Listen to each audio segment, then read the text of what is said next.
अस्सलाम वालेकुम दोस्तों, कैसे हैं आप? उम्मीद है आप खैरियत से होंगे। इजराइल का कंट्रोल ईरान के हाथ में आ गया है। इजराइल के अंदर दोस्तों जो तबाही हो रही है, अब ईरान अपनी शराइत पर इजराइल को चलाना शुरू हो गया है। बाकायदा नेतन्याहू की चीखें निकल रही हैं। खबरें ये आ रही हैं कि नेतन्याहू अपनी काबीना को यह बता रहा है कि गुज़िश्ता रात इजराइल के अंदर जो तबाही हुई है, वैसी शाम आज तक मैंने नहीं देखी। यानी अब इजराइल के अंदर यह कहा जा रहा है, इस बात को महसूस किया जा रहा है कि हम ईरान का मुकाबला नहीं कर सकते हैं। ईरान की जो मिसाइल टेक्नोलॉजी है, उसका मुकाबला हम नहीं कर सकते हैं। अंदाजा कीजिए, वो ईरान जो कि ये कह रहा है कि हम न्यूक्लियर हथियार नहीं बनाना चाहते, उसके जो मिसाइल है, वो जो तबाही मचा रहे हैं इजराइल के अंदर और जो गल्फ के अंदर, अगर उसके पास न्यूक्लियर हथियार आ गए तो दोस्तों ईरान का कोई कुछ बिगाड़ नहीं सकता। अब बाकायदा इजराइल के अंदर गुज़िश्ता रात जो कुछ हुआ है, इसकी इब्तिदा नतंज के अंदर जब अमेरिकी जेट्स ने तबाही मचाई, बाकायदा नतंज में जो न्यूक्लियर फैसिलिटीज है ईरान की, उनको निशाना बनाया गया। उसके बाद ईरान ने ऐलान किया कि इसका भरपूर जवाब दिया जाएगा। दिलचस्प बात यह है कि जब नतंज के अंदर अमेरिकी फोर्सेस ने उस जगह को निशाना बनाया, तो उसके बाद इजराइल ने हाथ खड़े कर लिए, क्योंकि इजराइल को मालूम था कि ईरान इसका भरपूर और बराबर जवाब देगा। तो इजराइल ने यह बयान जारी किया कि हम अमेरिका की कार्रवाई के साथ नहीं है, अमेरिका ने यह खुद से किया है, हम इसके साथ नहीं है। दिलचस्प बात यह है कि एक कार्रवाई की जाती है इजराइल की जानिब से, अमेरिका कहता है हम इसके साथ नहीं है। अमेरिका जब कार्रवाई करता है तो फिर इजराइल कहता है हम इसके साथ नहीं है। इसकी मिसालें, लातादाद मिसालें हमें माजी करीब में गुज़िश्ता 23 दिन में मिलती है। ईरान के अंदर जो ऑयल रिफाइनरीज थी, ऑयल के स्टोरेज थे, उनको टारगेट किया गया इजराइल की जानिब से। अमेरिका ने कहा हमें नहीं मालूम था। फिर पारस गैस फील्ड को निशाना बनाया गया इजराइल की जानिब से, अमेरिका ने कहा हमें नहीं मालूम था, हम इसके पीछे नहीं है। अब गुज़िश्ता रोज नतंज के इलाके में टारगेट किया गया न्यूक्लियर साइट्स को अमेरिका की जानिब से, इजराइल ने कहा हम इसके साथ नहीं है। लिहाजा दोस्तों इस जंग में बाकायदा जो पलड़ा है वो ईरान का भारी नजर आ रहा है। बाकायदा अब ये कहा जा रहा है, ये रिपोर्ट किया जा रहा है अक्रॉस द ग्लोब, न सिर्फ मिडिल ईस्ट का जो मीडिया है वो ये रिपोर्ट कर रहा है, बल्कि बर्तानिया और अमेरिका और इजराइल का मीडिया ये रिपोर्ट कर रहा है कि अब इस जंग के कार्ड ईरान के हाथ में है। अब ये जंग का जो मुस्तकबिल है उसका फैसला मुश्तबा खामनई ने करना है, नेतन्याहू और डोनाल्ड ट्रंप ने नहीं करना है। गुज़िश्ता रात जो तबाही हुई है, उसके बाद बाकायदा जो ईरान था उसने क्या कहा है? ईरान ने कहा है आंख के बदले आंख, यानी जैसा आप वार करेंगे वैसा आपको जवाब मिलेगा। ईरान ने क्या किया, जब नतंज पे न्यूक्लियर फैसिलिटीज पे अमेरिका और इजराइल की जानिब से हमला किया गया, तो ईरान ने डिमोना साइट जो कि इजराइल की न्यूक्लियर फैसिलिटी है, हालांकि वो इस बात को तस्लीम नहीं करता कि उसके पास न्यूक्लियर हथियार है, लेकिन दुनिया ये जानती है कि डिमोना की जो साइट है वहां पर इजराइल की न्यूक्लियर फैसिलिटीज मौजूद है, वो न्यूक्लियर हथियार वहां पे बना रहा है, वो न्यूक्लियर कैपेबिलिटी रखता है। ईरान ने क्या किया, ईरान ने उसको टारगेट किया। उसके साथ आर्ट का इलाका है, उसको भी टारगेट किया गया। और डिमोना से जो दोस्तों मनाजिर सामने आ रहे हैं, सीएनएन की चीखें निकल रही हैं, फॉक्स न्यूज की चीखें निकल रही हैं। सीएनएन और फॉक्स न्यूज ये वो दो टीवी चैनल है, इसके अलावा कई और टीवी चैनल्स हैं जिनको इजाजत नहीं है कि वो तल अवीव के अंदर जो ईरान के हमले हैं, ईरान के मिसाइल और ड्रोन हमले हैं, उनकी लाइव कवरेज कर सकें। लेकिन गुज़िश्ता रात जो तबाही ईरान ने मचाई है डिमोना में और आर्ट में, दोस्तों बाकायदा सीएनएन को उसके लाइव मनाजिर दिखाने पड़े हैं। सीएनएन की जो रिपोर्टर है, सीएनएन के जो एंकर हैं, उनकी लाइव कवरेज के दौरान चीखें निकली हैं। बाकायदा वो अपने मसीहा को, अपने जीसस को याद करते हुए नजर आए हैं। फॉक्स न्यूज जो कि प्रो अमेरिका, प्रो कह लीजिए Donald Trump, pro Republican TV channel है, बाकायदा उसका जो रिपोर्टर वहां पे रिपोर्ट कर रहा है वो ये बता रहा है कि इजराइल का डिफेंस सिस्टम नाकारा हो गया है। जो मिसाइल, बैलिस्टिक मिसाइल ईरान की जानिब से डिमोना में, तल अवीव में, आद में दागे जा रहे हैं, उसको इंटरसेप्ट करने में इजराइल का अपना जो आयरन डोम, अपना जो थाट, अपना जो पैट्रियट डिफेंस सिस्टम है वो नाकारा हो गया है, वो उसको इंटरसेप्ट नहीं कर सक रहा है। जो मनाजिर इजराइल से आ रहे हैं दोस्तों, बाकायदा अब इजरायली हुकूमत, नेतन्याहू और उसकी जो काबीना के मिनिस्टर्स हैं, उनके खिलाफ इजरायली अवाम कह रहे हैं तुम जिम्मेदार हो, हमारे साथ जो कुछ हो रहा है, ईरान जो कुछ कर रहा है उसकी जिम्मेदार तुम हो। इससे कबल के वो मनाजिर में आप दोस्तों को दिखाऊं कि बिन गिवर के साथ क्या हुआ। ये वो वजीर है जिसके बारे में जब ये खबरें आ रही थी कि जो कातिल नेतन्याहू है, बच्चों का कातिल नेतन्याहू है, खवातीन का कातिल नेतन्याहू है, गजा का कातिल नेतन्याहू है, वो मारा गया है दोस्तों, उसके साथ ये खबर भी आ रही थी कि बिन गिवर जो कि नेशनल सिक्योरिटी मिनिस्टर है नेतन्याहू की काबीना का, वो भी जहन्नम वासिल हो गया है। लेकिन ये बिन गिवर जिंदा है, इंशाल्लाह अल्लाह ने चाहा तो ये भी अपने अंजाम को पहुंचेगा। बिन गिवर पहुंचा है उन जगहों पे जहां पे ईरान ने मिसाइल दागे थे, बाकायदा वहां पे जाके ये लोगों को कह रहा है हम आपके साथ हैं, हम आपके कह लीजिए हमने ईरान का मुकाबला करना है, हम आखिरी दम तक लड़ेंगे। लेकिन लोग क्या कह रहे हैं? लोग कह रहे हैं ये हमारी जंग नहीं है, ये जंग तुम्हारी जंग है, हमारे जो हालात हो गए हैं वो तुम्हारी वजह से हो रहे हैं। बाकायदा लोगों ने इस बिन गिवर को अपने पास से, जब ये गया था वहां पे बंकर्स में, वो जो इन्होंने सेफ रूम्स बनाए हुए हैं लोगों के लिए, जब भी सायरन बजते हैं तो लोग वहां दौड़ते हैं, उस रूम्स में चले जाते हैं जो कि इन्होंने बंकर्स बनाए हुए हैं। और ईरान के मिसाइल इतने खतरनाक हैं, बैलिस्टिक मिसाइल के, उन बंकरों को दोस्तों पार करके लोगों को जो है वो निशाना बना रहे हैं। तो ये बिन गिवर जब वहां पे गया, इसको वहां से निकाल दिया गया, इसको वहां से कहा गेट आउट, यहां से दफा हो जाओ, अपनी शक्ल ना दिखाओ, जो हमारे साथ हो रहा है वो तुम्हारी वजह से हो रहा है। सीएनएन और फॉक्स न्यूज क्या रिपोर्ट कर रहे हैं? सीएनएन और फॉक्स न्यूज की जब मैं आपको चीखें सुनाऊंगा, ये तो लोग स्टूडियो में बैठ के इन मनाजिर को देख के अगर इनको जीसस याद आ रहा है, इनको अगर अपना खुदा याद आ रहा है, इनको अगर जो है वो इनकी चीखें निकल रही हैं, तो आप अंदाजा कीजिए इजराइल के अंदर नेतन्याहू और उसकी काबीना की कैसे चीखें निकल रही होंगी। ये सुनिए, सीएनएन में जब ईरान ने अपना जवाबी वार किया, ईरान ने कहा आंख के बदले आंख, आपने हमारे न्यूक्लियर साइट्स पे हमला किया है, ये लीजिए हम भी हमला कर देते हैं, हम भी इसका जवाब दे देते हैं। तो सीएनएन पे क्या मनाजिर थे ये देखिए। According to US intelligence, principally or perhaps entirely ballistic missiles, which are the fastest by far and the most dangerous. And now what we're seeing in addition to those intercepts is we're seeing fragments falling to the ground. It's like a deadly fireworks display over Tel Aviv. Goodness, there was an impact just to the left of us here. And you're talking about Tel Aviv, Jim. We are looking at pictures right now. Oh, we are looking at pictures of Tel Aviv, what you're describing. Oh, Jesus. Oh, God. Okay, guys, we got to get off the roof. These are coming down right next to us here. Please do, Jim. Please do. दोस्तों CNN वाजे तौर पे बता रहा है कि आसमानों पे फायर वर्क हो रहा है। फायर वर्क आप कहते हैं ना, जब शबे बारात होती है, फुलझड़ियां उड़ती हैं, धमाके होते हैं, पटाखे फटते हैं और आसमान जगमग हो जाता है। तल अवीव के अंदर यही मनाजिर है और ये मनाजिर दूर बैठे हुए ईरान ने बर्पा कर दिए हैं तल अवीव के अंदर, इजराइल के अंदर। बाकायदा जो मिसाइल्स हैं, बैलिस्टिक मिसाइल्स हैं, उनको इंटरसेप्ट नहीं किया जा रहा, नहीं कर सक रहा इजराइल। इतनी बड़ी तादाद में जो बैलिस्टिक मिसाइल्स हैं वो ईरान फायर कर रहा है। बाकायदा फॉक्स न्यूज जो कि pro America, pro Donald Trump, pro Republican channel है, उसका रिपोर्टर बता रहा है कि जो ईरान का इजराइल का आयरन डोम डिफेंस सिस्टम है वो नाकारा हो गया है, वो इन मिसाइल्स को नहीं इंटरसेप्ट कर सक रहा। वो इनका जो नुकसान है जो कि ये जमीन में आके लगते हैं, क्योंकि जो ईरान है वो क्या करता है, ईरान एक दो मिसाइल नहीं दागता, वो बड़ी तादाद में साल्वेज ऑफ जो मिसाइल होता है उसकी जो बरसात होती है वो कर देता है। और फिर ये जो इनके इंटरसेप्टर्स होते हैं, ये कुछ मिसाइल्स को जो है वो इंटरसेप्ट कर लेते हैं, लेकिन कुछ जो होते हैं वो जाके लगते हैं, और अगर एक मिसाइल भी जाके लगे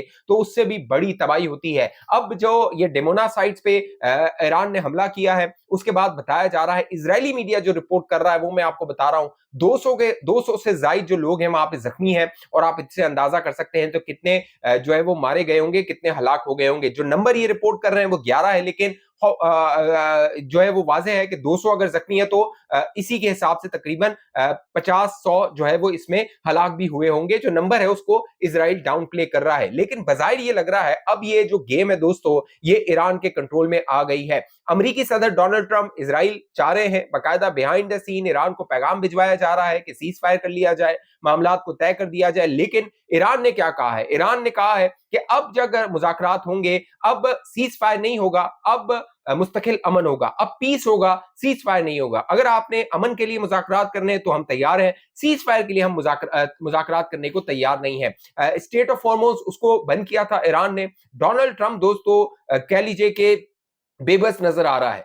ईरान ने जो गर्दन पकड़ ली है स्टेट ऑफ हॉर्मोन्स की सूरत में, बजाय लग रहा है कि डोनाल्ड ट्रंप कुछ करने से कासिर है। बाकायदा वो नेटो के लोगों को, नेटो के जो ममालिक हैं उनको कह रहा है आओ मेरी मदद करो, जो यूरोप के ममालिक हैं उनको कह रहा है आओ मेरी मदद करो, कोई मदद करने को तैयार नहीं है। उसकी वजह यह है कि इस पूरी जंग में ईरान का अपर हैंड है। बाकायदा ईरान ने क्या किया? ईरान ने दोस्तों F-16 दावा किया गुज़िश्ता रोज, इजराइल का जो F-16 है उसको मार गिराया है। उससे पहले दावा किया F-35 जो है उसको गिरा दिया है। कुवैत में 3 जो F-15 थे उनको गिरा दिया। इराक के अंदर केस 135 जो रिफ्यूलिंग कह लीजिए टैंकर था उसको जो है वो निशाना बनाया, वहां पर 6 हलाकतें हो गई। तो ईरान का अपर हैंड है। ईरान जिस तरह जवाबी वार कर रहा है, पूरी गेम ईरान के हक में है। तो ईरान अभी सीज फायर नहीं करेगा, ईरान अभी सरेंडर नहीं करेगा, ईरान अभी मुज़ाकरात की टेबल पर नहीं आएगा। उसकी वजह क्या है? उसकी वजह यह है कि जून 2025 में जब सीज फायर हुआ था, अगर आपको याद हो, उस वक्त सीज फायर हुआ था, उस वक्त पीस नहीं हुआ था। अभी जो डिमांड है वो पीस की है।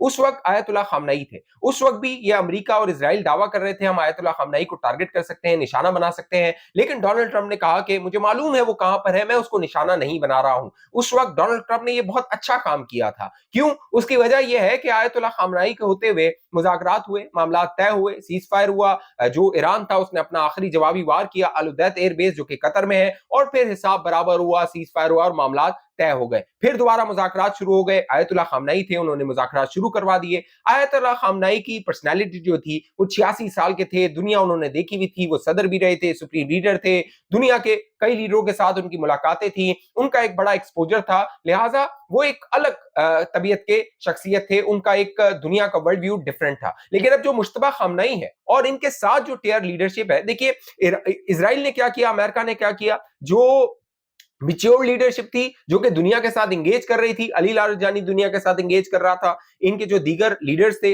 वो दुनिया के साथ इंगेज कर रहे थे, कई जो न्यूक्लियर साइंटिस्ट थे वो ईरान के इनके साथ इंगेज कर रहे थे, सबको इन्होंने हटा दिया। अब बात करें तो किसके साथ करें? डोनाल्ड ट्रंप खुद कह रहा है वहां पे बात करूं तो मैं किसके साथ करूं, सारी मेरी ठुकाई कर रहे हैं। जो मुश्तबा खामनई के नीचे अब जो क़यादत आई है दोस्तों, वो नौजवान क़यादत है, वो 45-50 साल की क़यादत है। वो अपने अंदर एक बदले का जज्बा रखती है, वो चाहती है रिवेंज लिया जाएगा, बदला लिया जाएगा। इसीलिए ईरान की जानिब से क्या कहा जा रहा है, आंख के बदले आंख। अभी आंख के बदले मुज़ाकरात नहीं, आंख के बदले आंख, लिहाजा बदला पूरा लिया जाएगा। तो एक जज्बा है रिवेंज का, बदले का और बराबरी की सतह पे मुज़ाकरात करने का। अब जो ईरान का लेवल हो गया है वो अमेरिका के लेवल पे आके मुज़ाकरात कर रहा है। जब F-35 को आप गिरा देते हैं, जब आप F-15 को गिरा देते हैं, जब आप केस 135 को गिरा देते हैं, जब आप F-16 को गिरा देते हैं, तो फिर दोस्तों आपका कॉन्फिडेंस किस लेवल का होगा? ये वही कॉन्फिडेंस है जो पाकिस्तान और भारत के दरमियान जब जंग हुई थी, जो पाकिस्तान ने राफाल गिरा दिए थे, Su-30 गिरा दिए थे, फिर उनके ड्रोन्स गिरा दिए थे,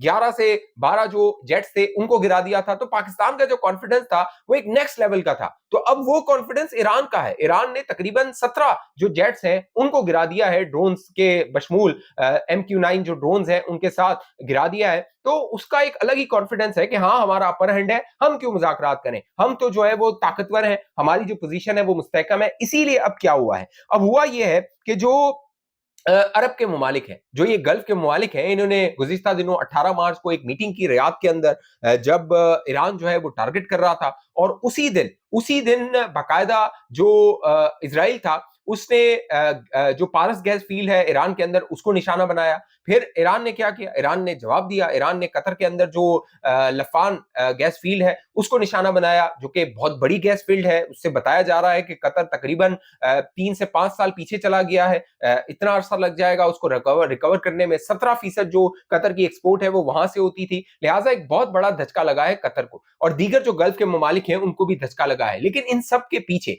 असल जिम्मेदार कौन है, रूट कॉज क्या है? रूट कॉज तो अमेरिका और इजराइल है। उनका कौन हाथ रोकेगा, उनको कौन बताएगा कि एग्रेशन आप कर रहे हैं, डिफेंड ईरान कर रहा है, अपने आप का दिफा ईरान कर रहा है, एग्रेसर आप हैं। अब मामला यह है कि जो रियाद के अंदर मीटिंग हुई वहां पर बाकायदा हक्कान फिदान जो कि तुर्की के फॉरेन मिनिस्टर हैं, उन्होंने ये दावा किया कि जो अरब ममालिक हैं, गल्फ के ममालिक हैं, ये गुस्से में हैं, ये रिवेंज चाहते हैं, ये चाहते हैं कि ऑल आउट ईरान के खिलाफ जंग लड़ी जाए, जंग की जाए, क्योंकि इनको ये लगता है कि जो ईरान है वो काबू में नहीं आ रहा। ईरान जिस तरह आगे बढ़ रहा है ये अनकंट्रोलेबल हो जाएगा, यानी इसको काबू नहीं किया जा सकेगा। ये तो अभी की बात है, आगे जाके इन अरब और गल्फ के ममालिक को लगता है कि इनकी जो दिफाई कुव्वत है ये बहुत कमजोर है, ये अपना दिफा नहीं कर सकते। इनकी सारी जो दिफाई कुव्वत थी वो अमेरिका पे डिपेंडेंट थी, और अमेरिका तो इस 23 दिनों की जंग में बुरी तरह एक्सपोज हो गया है। जिस तरह जो अमेरिकी अड्डे यहाँ पे नाकारा साबित हुए हैं, बाकायदा आप इस बात से अंदाजा लगाइए कि जो सऊदी अरब के अंदर इनका प्रिंस सुल्तान एयरबेस जहां से ये ऑपरेट कर रहे थे, अब इनको वो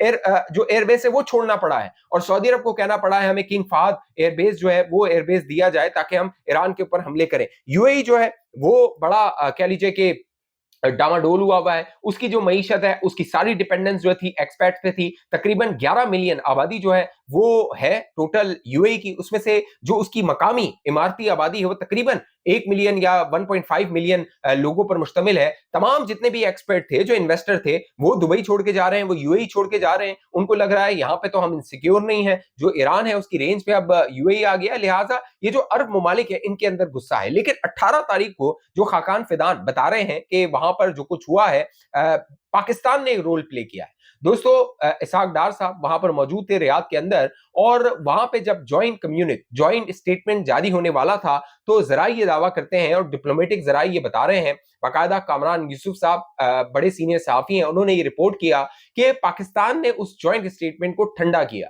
यानी जो जितने भी ये गल्फ के ममालिक थे, ये चाहते थे ऑल आउट एक बयान जारी किया जाए और ईरान की जो कंडेमिनेशन है, ईरान की मजम्मत है, वो की जाए और ईरान को मौरूद इल्जाम ठहरा दिया जाए कि ये सब कुछ जो हो रहा है। लेकिन पाकिस्तान ने अपना किरदार अदा करते हुए इजराइल का भी उसमें नाम डलवाया। लेबनान के अंदर जो कुछ इजराइल कर रहा है, उसका जो इल्जाम था वो इजराइल पे डलवाया गया। कहा गया जो इजराइल के अजाइम है उनसे पूरा खित्ता डिस्टेबलाइज हो सकता है। पाकिस्तान ने अपना किरदार अदा किया। पाकिस्तान की पोजीशन में आपको पहले भी बता चुका हूं, थोड़ी मुश्किल ट्रिकी हो गई है। ईरान जो है, पाकिस्तान चाहता है उसको भी अपने साथ रखे। ये जो गल्फ के ममालिक हैं, इन पे हमारी माशी डिपेंडेंसी है, इनको भी अपने साथ रखा जाए। लिहाजा बीच में बैक चैनल डिप्लोमेसी जो है पाकिस्तान करने की कोशिश कर रहा है। लेकिन बजाय लग रहा है जो सूरत हाल बन रही है, जिस तरह अमेरिका और इजराइल ईरान पर हमले कर रहे हैं और जवाबी वार जो ईरान कर रहा है, क्योंकि अभी जो बताया जा रहा है कि डोनाल्ड ट्रंप ने 48 घंटे दिए हैं, 48 घंटे ईरान को दिए हैं और कहा है कि 48 घंटे के अंदर स्ट्रेट ऑफ हॉर्मोन्स खोल दिया जाए, वरना ईरान की जो एनर्जी इंफ्रास्ट्रक्चर है उसको टारगेट किया जाएगा। जवाब में ईरान ने क्या कहा? ईरान ने कहा गल्फ के अंदर जो मजीद इंफ्रास्ट्रक्चर है, कह लीजिए उसके गल्फ के अंदर एनर्जी के, गैस के और जो पानी के, बाकायदा ये जो गल्फ के ममालिक है ना दोस्तों, इनके पास अपना पानी नहीं है। ये बाकायदा वहां पे प्लांट लगाते हैं, पानी को साफ करते हैं, समंदर के पानी को, और फिर ये इस्तेमाल करते हैं। और अगर उनको टारगेट कर दिया गया, ईरान के अंदर अगर टारगेट किया, ईरान ने कहा हम वैसा ही रिटेलिएट करेंगे, वैसा ही हम जवाब करेंगे, तो अगर इनको टारगेट कर दिया गया तो कहत पड़ सकता है इन गल्फ ममालिक के अंदर। तो बजाय लग रहा है पाकिस्तान कोशिश कर रहा है कि मामलात को हल किया जाए, मामलात को सुलझाया जाए, लेकिन लगता नहीं है कि अब ईरान किसी के काबू में आने वाला है। इसकी मिसाल मैंने आपको बता दी, इजराइल के अंदर जो हो रहा है, नेतन्याहू की जो चीखें निकल रही हैं, उसकी मिनिस्टर्स की जो चीखें निकल रही हैं और इजरायली अवाम की जो चीखें निकल रही हैं, उससे साबित होता है कि ये गेम, ये जो पूरी जंग के कार्ड्स हैं, वो ईरान के हाथ में है और इसका नतीजा ईरान तय करेगा कि इस जंग का इख्तिताम कैसे होगा। इस हवाले से आप दोस्तों की जो भी राय नीचे कमेंट कीजिए। जब तक ये चैनल आपने सब्सक्राइब नहीं किया, जरूर सब्सक्राइब कीजिए, साथ घंटी का निशान उस दबाइए, वीडियो को लाइक कीजिए, शेयर कीजिए, फेसबुक देखने वाले दोस्त पेज को लाइक फॉलो करके इस वीडियो को लाजमी शेयर कीजिए। अगली वीडियो तक मुझे इजाजत दीजिए, अपना ख्याल रखिएगा। पाकिस्तान जिंदाबाद।